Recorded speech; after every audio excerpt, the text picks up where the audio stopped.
The day I was followed, I made one last call to Jackson. I'm being followed, help me, I'm at. On the other end, Jackson's impatient voice said. You'd say anything, even lie, just to win me back. No, really, He cut me off. Carrie, our marriage is over. Stop with the pointless drama. Then, he hung up. As a sharp knife pierced my stomach, I thought, if I could do it all over, I wouldn't make the same mistakes again. I've been reborn. The first thing I did was make a bet. The bet, how long will Carrie keep chasing Jackson? I picked 0 days, and it cost me a month's living expenses. What a joke, someone actually picked 0 days. How's that possible? The person checking the list seemed particularly surprised. No way. It was Carrie who put that down. Everyone else was in uproar. What's she up to now?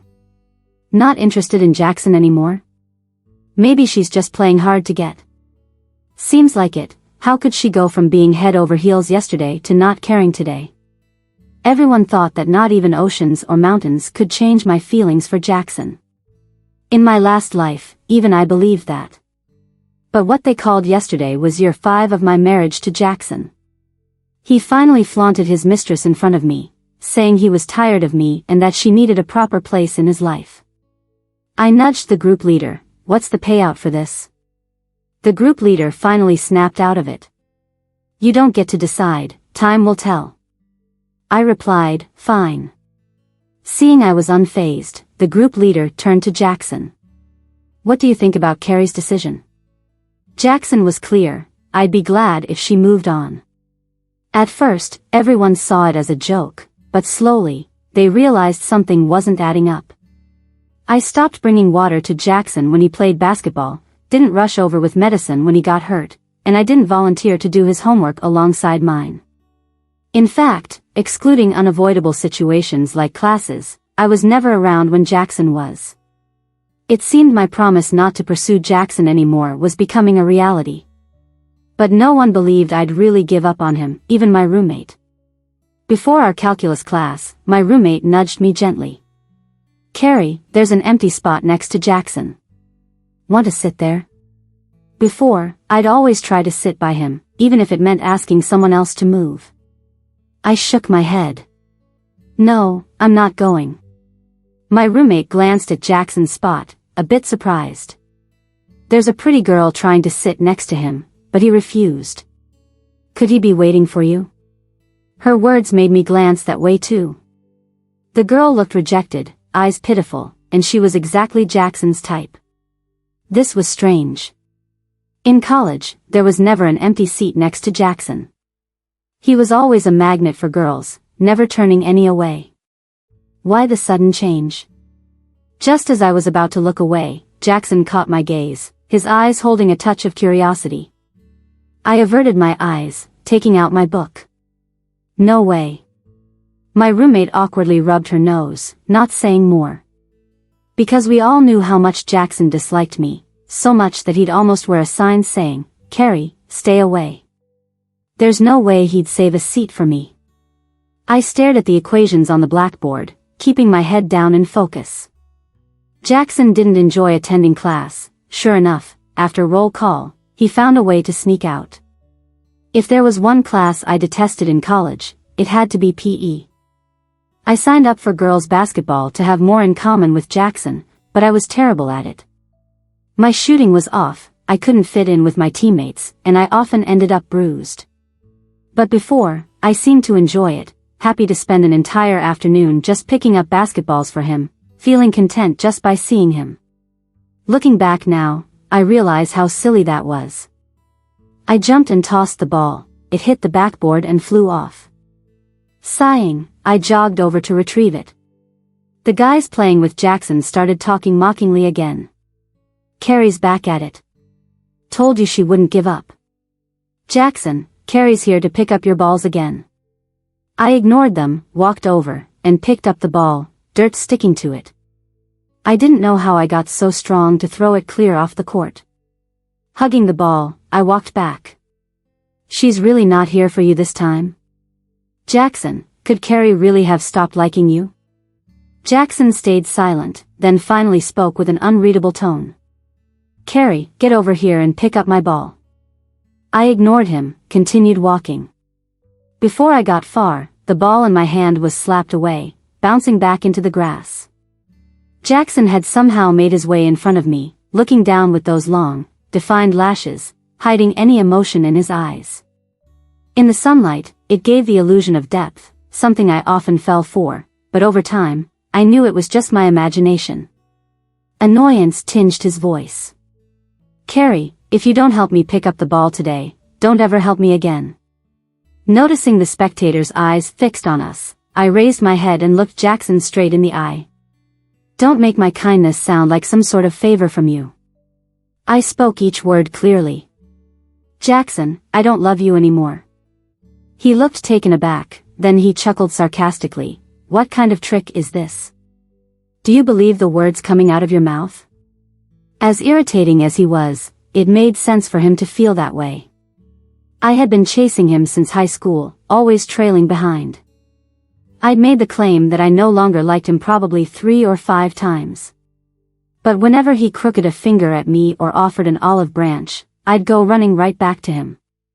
But this time was different, significantly.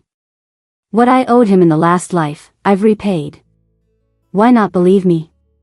Alright, I'll swear on it. I raised my hand, holding up 3 fingers. I swear if Carrie likes Jackson again, let Jackson die a slow, painful death. Jackson's face stiffened, lips pressed into a tight line.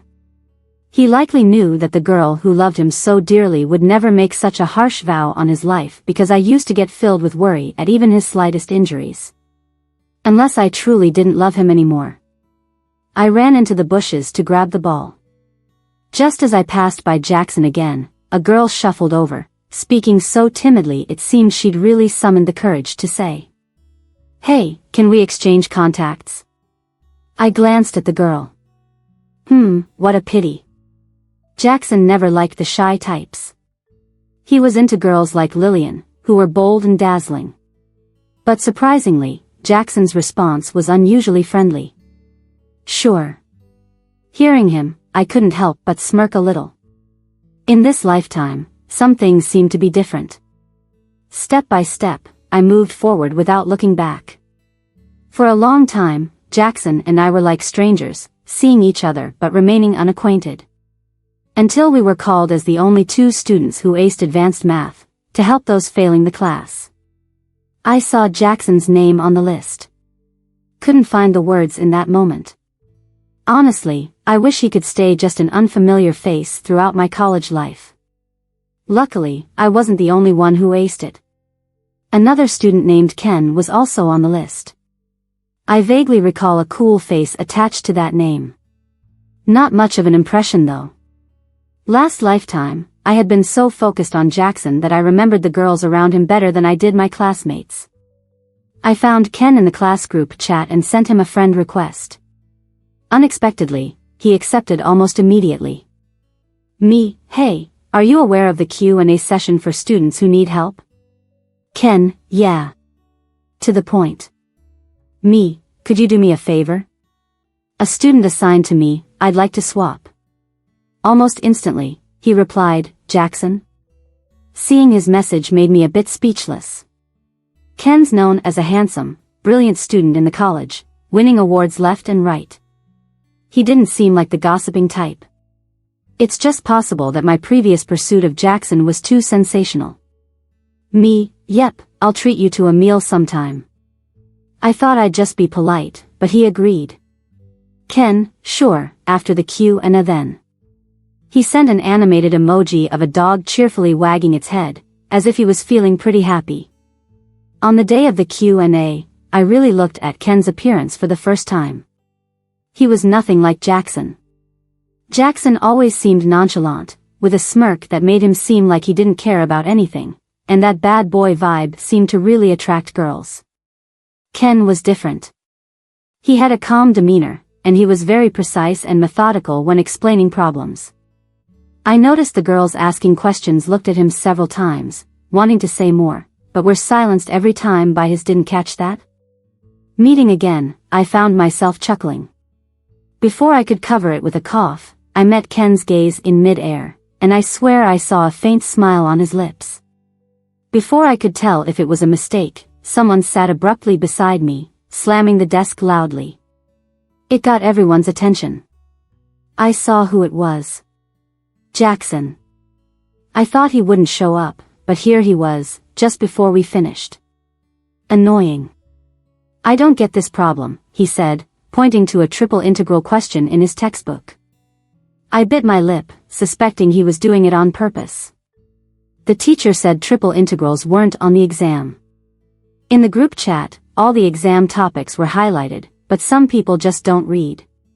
He was like this in his past life too, never recalling key points, skipping classes at will, always asking me to mark the important parts right before exams, barely scraping by each time. He lazily lifted his gaze and leaned in suddenly, his breath brushing my ear, carrying a teasing tone.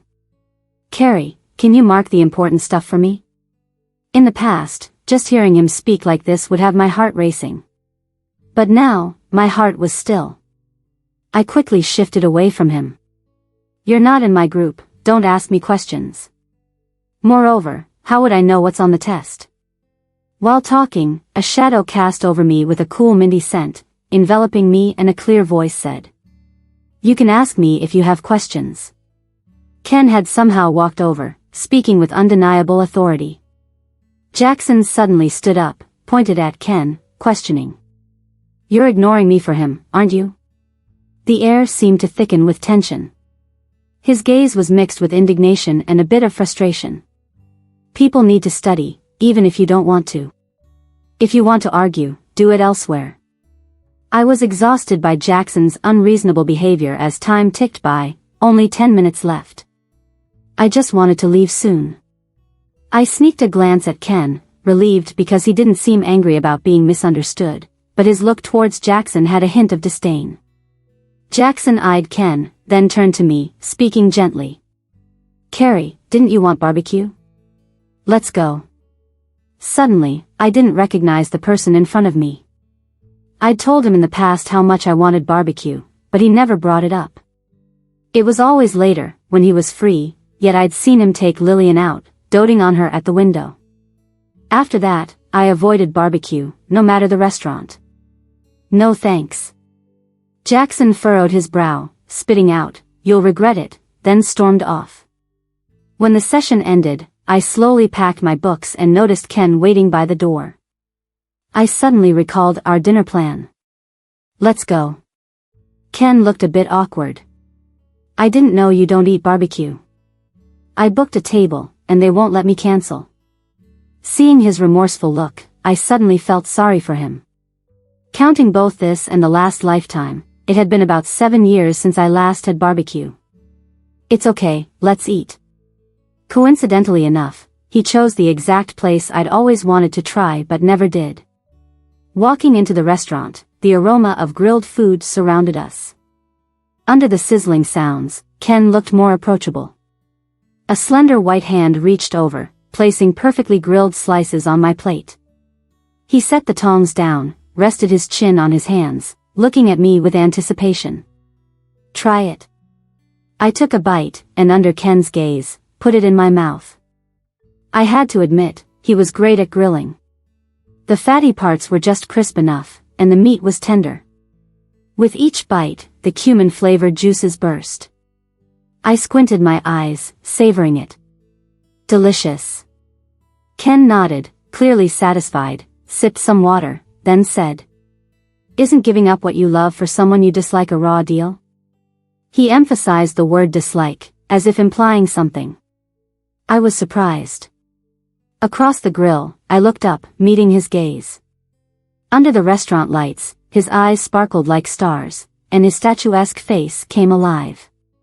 I blurted out, "It really isn't worth it." Then I took another angry bite of my meat. Ken's lips curled into a wide smile. That day was the last before winter break. Honestly, I didn't really want to go home. After my parents died in a car accident, I've been alone in the house ever since.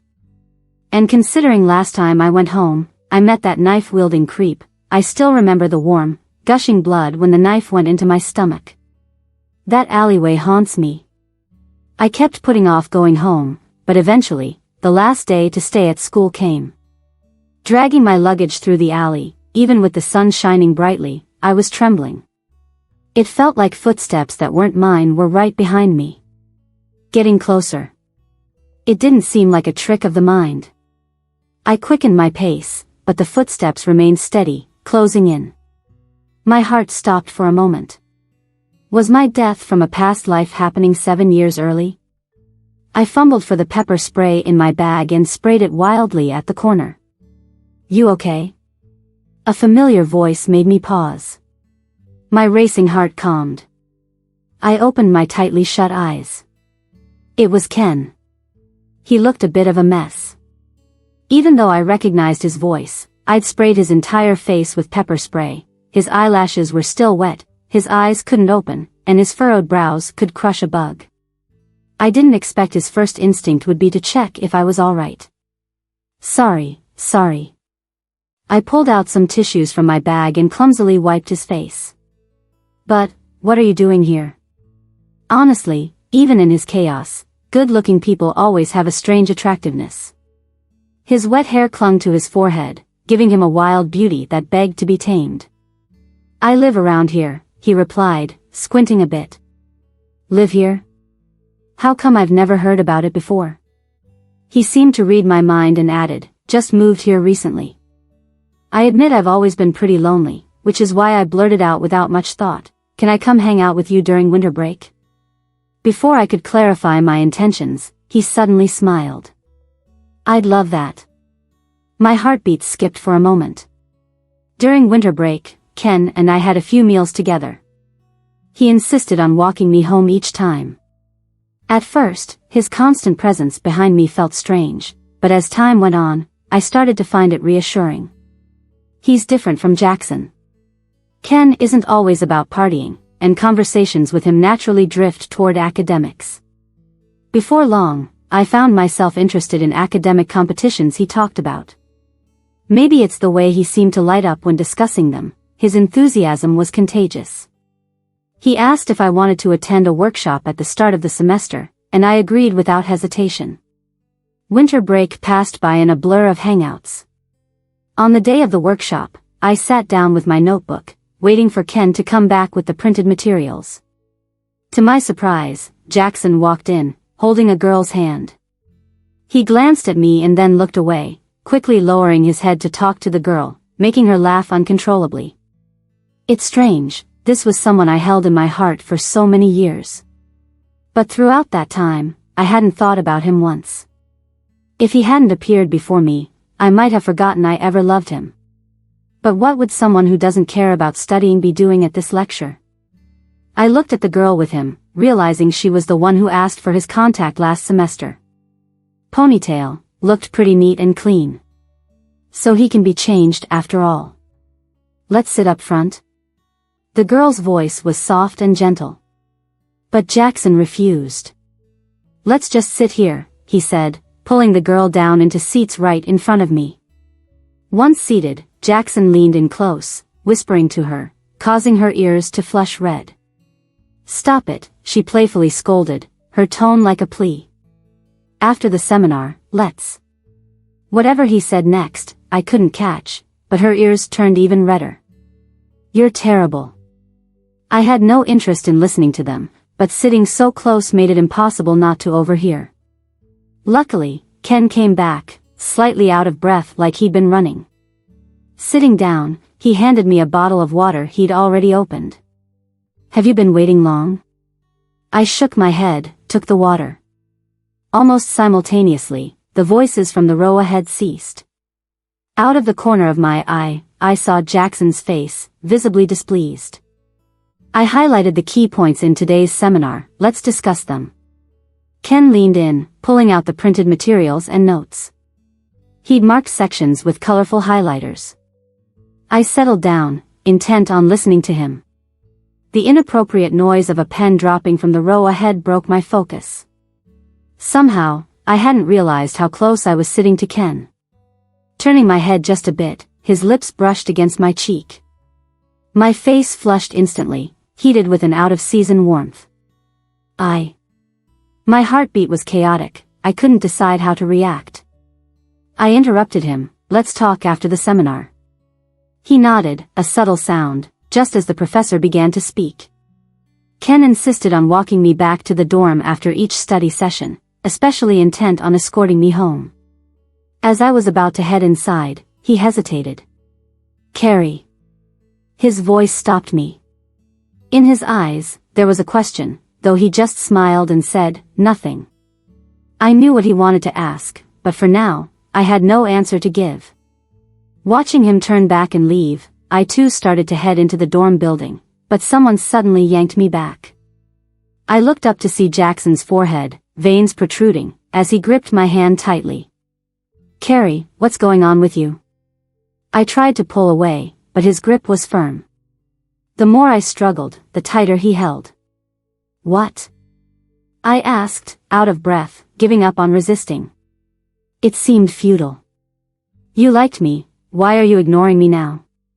And that bet, if you need money, I can help. I wondered if he'd noticed the red marks his grip left on my arm, but he never cared about how his actions might discomfort others. His expression seemed hurt, filled with bloodshot eyes, emotions I'd never seen from him before. Are you using Ken to make me uncomfortable? How could you like someone like him? He paused and added, you've succeeded, Carrie. Seeing you two together bothers me. I don't know why. I don't like other guys around you, I cut him off. Jackson, you have a girlfriend. Does she know you're talking like this to another girl? I thought about my past self, how low I felt, drained of everything. I was the girlfriend in that past life. Jackson suddenly smirked, his lips curled with a hint of smugness. I knew you'd care about something like that. Convinced I'd never leave, he added casually, I don't like her, I'm just doing this to annoy you. We broke up. My jaw dropped at his shamelessness. And it shocked me how much I'd liked him for so long. Maybe he finally got the answer he wanted, because his grip relaxed somewhat. I pulled away from him with some force. Sure enough, there was an unexpected red mark on my hand. Jackson, it doesn't matter who you're with. Someone like you will never learn to appreciate anyone. You just can't stand that I'm not chasing after you anymore, right? He was just used to me being there every day, giving without expecting anything in return, being humble and compromising. When I finally tried to break free from this despair, he found it uncomfortable. But why? Why should I drown in this sea of despair? Jackson, being your girlfriend isn't worth it for anyone. Jackson's lips moved. It's not like that, it's not. I raised my arm. In the streetlight, the red mark seemed to spread. This is how you've always treated others. Hurting them under the pretense of caring. Jackson was silent for a long while, his lips barely moved. I'm sorry. I went back to my dorm. After getting ready for bed, I heard a roommate suddenly say, isn't that Jackson downstairs? He's been standing there for a while, Carrie, is he waiting for you? From the window, I saw a guy in a white hoodie and black pants standing in the wind, not moving, looking pretty desolate. It seemed like he sensed my gaze. He looked up and met my eyes. Almost instantly, I looked away. I turned off the light. Click, the light went out. There's no Carrie who likes Jackson anymore. A few peaceful days passed. I was half asleep when my phone suddenly rang. Seeing the caller ID, I was a bit surprised. Carrie? I put the phone down. It was Ken's call, but the voice wasn't his. Where's Ken? Ken's voice came through the phone, slurred and unclear. He's drunk. You're his girlfriend, right? Can you come pick him up? Seeing the location he sent, I frowned. Turning back and forth, I just couldn't fall asleep. If I didn't go get him, maybe someone would abduct him and sell his organs, I thought, sitting up quickly to dress. Once I reached the bar, my heart settled down. Ken's eyes were hazy, but he wasn't fully passed out. He was staring at the door, and when he saw me, he smiled, lifting his head to look at me. I approached, seeing his eyes, nose, chin, and then his long neck, with blue veins visible under his pale skin, mixed with the smell of alcohol and a hint of mint. Suddenly, I remembered seeing him like this before in another life. Yet that time was so long ago that only now, with him in front of me, did the two images overlap. After graduation, I attended a class reunion. At the time, I was already with Jackson. To my surprise, Ken, who was overseas, came back especially for the reunion and drank quite a bit. When the bottle turned to him again, he chose truth. Okay then, I'll ask if our quiet class president ever liked a girl in college. Someone interrupted with a laugh, I bet no. If he did, they would have been together already. Right, Ken was all about studying abroad in college. How would he have the time for a relationship?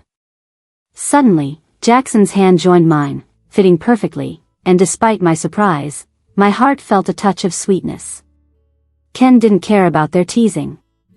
He laughed lightly, I did. My eyebrow twitched. Even though it had nothing to do with me, I felt oddly tense. Amidst everyone's calls, Ken seemingly wasn't satisfied. His hazy eyes added, she's here tonight. Jackson's grip tightened on my hand. Confused, I looked up at Jackson. He suddenly used his other hand to cover my eyes. I couldn't see anything and was too nervous to hear anything too. Thinking back now, maybe there were signs with Ken even back then. Ken wasn't sober yet. I called out, Ken. That wasn't enough, so I called again, Ken. He responded with a hum, leaning closer, too close. I felt his Adam's apple move. Did you? Yes. He seemed to know what I wanted to say. His answer was straightforward, eyes filled with the haze of alcohol but with sincerity. He leaned in a bit more. Do you still want to hide? Even knowing this person was slowly invading my space, I couldn't evade. Until the warmth reached me, my heart skipped a beat. Once the alcohol scent was transferred onto me, I realized Ken's eyes were bright, not indicating he'd been drinking. It was like they said, Carrie, you can't escape. You. Before I could finish, Ken's fingers lightly scratched my palm. He looked fragile, like a doll one could easily crush. Don't refuse me, he said softly but firmly. I reached out, wrapping my arms around his neck.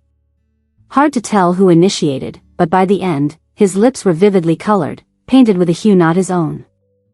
I couldn't lie to myself. If I didn't like him, why had I put on lipstick before leaving the house? I didn't expect a girl who'd been with Jackson to find me. Her eyes were bloodshot. Can you go see Jackson? I was puzzled. He got in a car accident. He's been unconscious, calling your name. When she mentioned the accident, tears filled her eyelids and finally fell, making her sob. Her appearance was pitiful. Her eyes were swollen, proof of crying for a long time. He drank a lot and went to your dorm but saw you with another guy. She paused, then continued, I've never seen him like that, curled up and crying, saying you've left him. For someone so full of himself, he was heartbroken. Listening to her, I felt only bewilderment. I couldn't imagine Jackson crying for anyone, especially for me. Anytime I'd cry, he'd only scold impatiently, crying won't solve anything. How could someone like that cry? Jackson wouldn't let me follow him. The girl's tears now dripped onto the ground. She looked utterly remorseful. Then I heard about his accident. It's all my fault. She clung to my arm. Please, go see him. I handed her a tissue, speaking clearly, it's not your fault. Repeating as she stood in shock, the accident isn't your fault. I won't see him. Her eyes widened a little. You really don't like him anymore? I nodded slowly. Because I want to love myself first. She seemed lost, finally turning to leave. When I saw Jackson again, I was shocked. He seemed like a different person. His face was pale, with faint stubble on his chin and dark circles under his eyes. It was the first time I saw him so defeated. I was in an accident. I didn't know what to say, so I just replied, uh-huh. His eyes were full of accusation and hurt, and his voice was a bit hoarse. You didn't come to see me. He stepped forward, stubbornly tugging at the hem of my shirt. Is there something you want to talk about? Looking at his face, my heart didn't skip a beat. Somehow, I had already started seeing him as a stranger. I saved you. Sensing I was about to leave, he tightened his grip but with a cautious, hesitant force. Hearing him say that brought my mind back to high school, to when I first liked him. That was when my parents had just passed away, and my world was full of darkness. Every day, I felt like a wound-up puppet, going through the motions of class, but nothing sank in. My grades were a disaster. Unknowingly, I got targeted by a few bullies. They figured with no parents, no one would stand up for me if I got bullied. I was the perfect target. That's when Jackson appeared. He boldly knocked over the desks surrounding me, carefree and defiant. He told them, anyone who messes with Carrie is messing with me, Jackson. Then he looked at me gently and said, don't worry, I'll protect you from now on. Before that, we were just classmates who nodded at each other in passing. I never expected him to stand up for me. In that moment, my heart surged. His face seemed to glow under the sun. Jackson's parents were both lawyers, so with what he said, naturally no one bothered me again. Back then, he was the only light in my dark world. I chased after him, treated his words as edicts, and made his future my own, studying as hard as I could. I thought, one day, I'd catch my light. But light, isn't something you can catch. When Jackson went off to college, he hit a rebellious phase. He fought with his parents, ignored well-meaning advice, and somewhere along the way, started treating me like a stray dog he couldn't shake off. And yet, I still liked him. How could someone so great in high school change just like that? I stared at his hand gripping mine, saw the 4 marks and bruises on his skin. Put a price on it, I'll pay you back slowly. In another life, I owed him nothing. In this one, I wasn't going to pay it back with feelings. Jackson's lips quivered before he spoke, that's not what I meant. After a long hesitation, he added, can you do me one favor? He quickly followed, I promise I won't make you uncomfortable. I looked at him for a long time, then nodded. I didn't expect Jackson would take me on a Ferris wheel ride.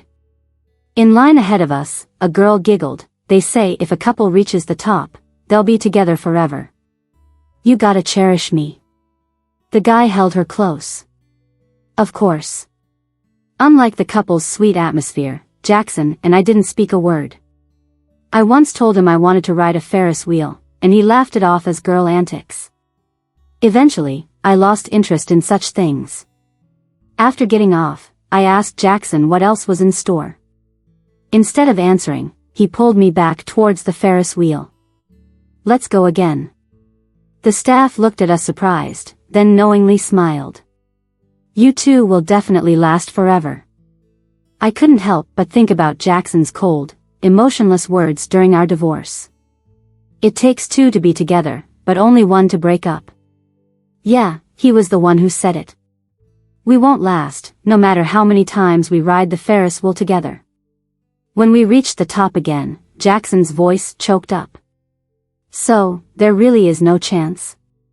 He knelt and clung to my legs. I couldn't see his expression, just his fit, upright back bending as if suddenly broken. I really messed up, Carrie. I realize now, I actually fell for you. Looking at him, I felt relieved. At that moment, I could tell the part of me, humbled and trodden on, it's all gone now. The past I tried hard to ignore, the hurt from betrayal, was really over. I let go of his hand. Jackson, I used to really like you. But now, I really don't. Jackson released me slowly, even after we stepped off the Ferris wheel, I could see the sheen in his eyes. The staff had more to say but stopped seeing his expression. As I was leaving the park, I saw Ken. He waited at the gate, not sure how long he had been there. When he saw me, his smile widened, and he naturally took my hand. Time to go home. Jackson wanted to speak, staring at Ken, my tightly entwined fingers. I shouldn't have used another girl's feelings. But I do care about you. Ken mischievously tickled my palm out of view. I glared at him, and he gave me a quick, unexpected peck. Keep talking. My girlfriend's time is limited. He turned to Jackson, clearly marking his territory. So, you really like him? I nodded. Yeah, no matter how hurt I get, I won't lie about my feelings. Jackson gave a weary smile, took a while before walking away. I understand. The sunlight stretched his shadow long, as if no light could lift the gloom from him. With just Ken and me left, he took my hand again. Let's ride the Ferris wheel one more time. Already seeing the ride reaching the top, I sighed. Why is everyone so into this? But since it's Ken, indulging him made me happy. Once on, I asked a question abruptly. Why do you like me? Ken sighed and pulled me close. Because there was this girl, who even when upset, still gave candy to a crying kid. He meant the time Jackson stood me up for a movie. He promised to watch it with me, but unlike the movie's hero, no apologetic embrace, just a dismissive "I've seen it, you go ahead." Clutching the ticket, I felt desolate inside. It was the movie he talked about seeing forever, but I was foolish to think he'd wait for me. As I entered the theater, a little girl with a ponytail bawled for her mom. I handed her some candy from my pocket. Don't cry, your mom will be here soon. She blinked, accepting the candy, then tried to comfort me. Don't cry, big sis. I only realized my own tears when I touched my face. Your mom would be worried too. Uninhibited, my tears wouldn't stop for the first time. That time, I wanted to comfort you but didn't know how. Ken held my hand tightly, eyes full of concern. Back then, I thought her future must be colorful. Thankfully, now I'm part of your future. The Ferris wheel reached the top unknowingly, and Ken softly murmured. Carrie, our future will definitely be long and happy. The sun shone brightly, the one beside me was the one in my heart. One more life, and I found my happy ending.